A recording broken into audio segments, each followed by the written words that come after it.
Hi, danke, dass ihr wieder eingeschaltet habt hier auf GG Reaction. Es ist soweit, ich habe es ja angekündigt gehabt. Ich erstelle jetzt meine persönliche, Top-Liste, meine persönliche Tierlist von Blackpinks Born Pink Album. Welcher Track landet auf welchem Platz? Und das werde ich jetzt mit euch hier durchgehen, wie ich entscheide. Ich werde von unten nach oben gehen, also es gibt 8 Songs auf dem Album. Hier unten werden sie angezeigt. Pink Venom, Shutdown, das ist jetzt auch in die Reihenfolge, wie sie auf dem Album sind. Erst Pink Venom, Shutdown, Type of Girl, Yeah Yeah Yeah, Hard to Love, The Happiest Girl, Telly und Ready for Love. Und halt die Plätze 1 bis 8. Ich fange mit Platz 8 an und erzähle dann zu jedem Track immer so 1-2 Sätze, warum der für mich auf diesem Platz gelandet ist. Ich würde mal sagen, bevor es losgeht, ganz kurz einmal zeigen. Abonniert gerne den Kanal, um nichts zu verpassen. Lasst einen Daumen nach oben da und schreibt vor allen Dingen gerne in die Kommentare eure, Rangliste.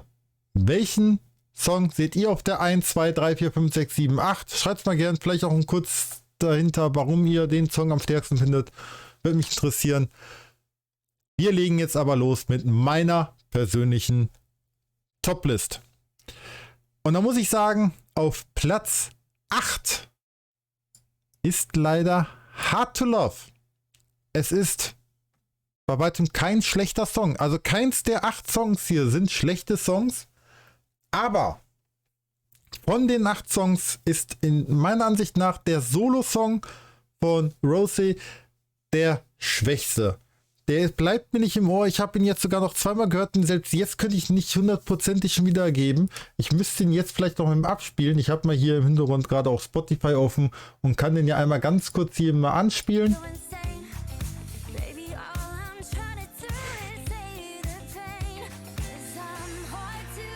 Ja, das ist diese rockpoppige Nummer, aber die bleibt mir nicht im Ohr. Jetzt, wenn ich so höre, okay, ja, gut, ich weiß wieder. Aber, dass etwas nicht die ganze Ohr bleibt, nicht davon Ohrwurm habe und es unterwegs schon summe, ist es so, dass ich sage, leider nur auf Platz 8. Jeder andere Interpret hätte mit diesem Song, glaube ich, den besten Song, den er je gehabt hätte. Hier leider auf Platz Nummer 8. Auf Platz 7 reiht sich der letzte Song ein, den ich reacted habe, nämlich Yeah, Yeah, Yeah. Finde ich, dadurch, dass der so ziemlich, der hat keine Wucht, sag ich mal, und auch von der Message her, ja, es geht einfach nur darum, dass man eine Liebe findet und was man eigentlich nicht will. Es ist jetzt nicht so viel Gravitas in dem Song, wie ich finde, dass der auch nicht jetzt stark ist. Warum ich den besser als Hard to Love sehe, ist halt, er bleibt halt mit seiner Art dann eher, kann ich einmal ganz kurz,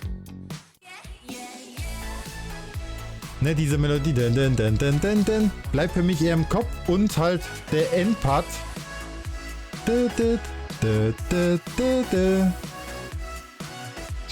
der bleibt für mich noch eher im Kopf. Ein Part, der für mich dann drin bleibt im Kopf, aber nur diese Melodie, dass ich den dann halt einen Platz höher ansiedeln muss.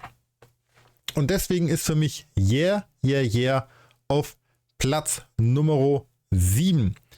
Jetzt wird es etwas schwieriger für mich.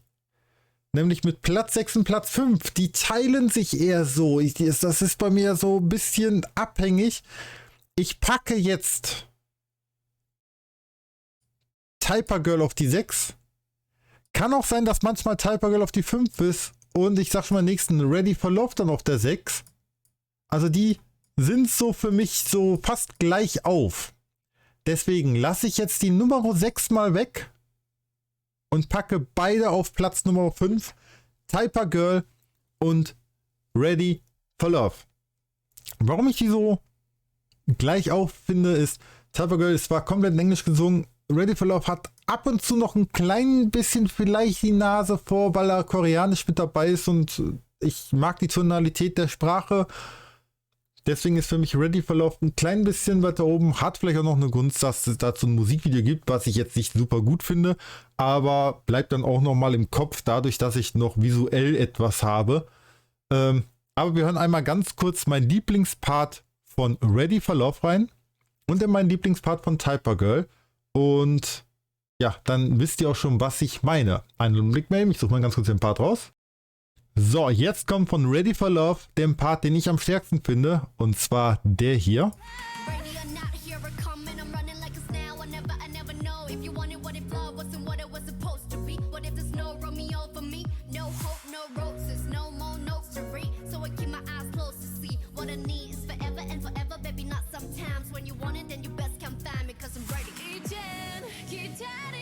Und generell der Aufbau zum Refrain hin und so finde ich auch noch richtig.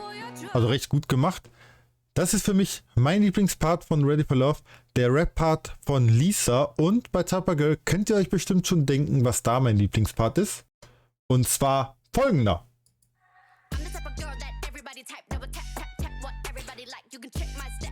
Da finde ich den Rap-Part sogar noch einen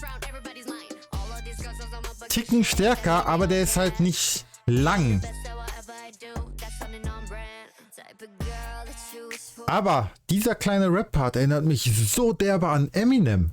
Deswegen sind für mich beide Songs gleich auf. Ready for Love hat den etwas längeren Rap-Part von Lisa, Typer Girl den kürzeren Part als Rap-Part, aber den ich besser geflowt finde. Und Ready for Love ist in der Hinsicht, sehe ich hier etwas kleiner, ein klein bisschen weiter vorne, weil es auf Koreanisch ist. Deswegen für mich so gut wie beide gleich auf.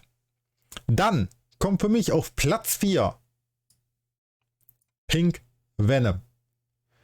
Pink Venom, ein mordstarker Song. Ja, wir können auch ganz kurz reinhören. Ne, allein der Anfang mit dieser traditionellen Instrument, ich weiß schon nicht mehr den Namen, hatte ich irgendwo in meinen Kommentaren gelesen. Und allein wie es schon reinkommt und so, der Song ist einfach komplett gut, von vorne bis hinten. Ja, überall wäre der für mich auch auf Platz 1 Song, könnte der sein, auf jeden Fall. Aber er muss sich halt geschlagen geben gegen 3 Songs, die ich ein bisschen stärker finde. Und da kommt auf Platz 3 Telly. Telly finde ich in der Hinsicht stark, weil ich die Message des Songs auch gut finde. Dass man halt auch, oder dass halt die als Frauen auch genauso sein dürfen, wie jeder andere Mensch, wie jeder andere Mann, wie jeder andere Kerl auch ist und die sich haben nichts vorschreiben lassen müssen, wie sie zu sein haben, was sie zu tun haben und mit wem sie es zu tun haben. Nein, sie sind Individuen wie du und ich. Jeder darf für sich entscheiden. Wie gesagt, im gesetzlichen Rahmen, hatte ich auch in meiner Reaction gesagt, wenn es im gesetzlichen Rahmen bleibt, zu entscheiden, wie man sein möchte. Und deswegen finde ich diesen Song einfach extrem stark. Wir hören auch einmal ganz kurz einmal mittendrin rein. Ich finde auch, dass das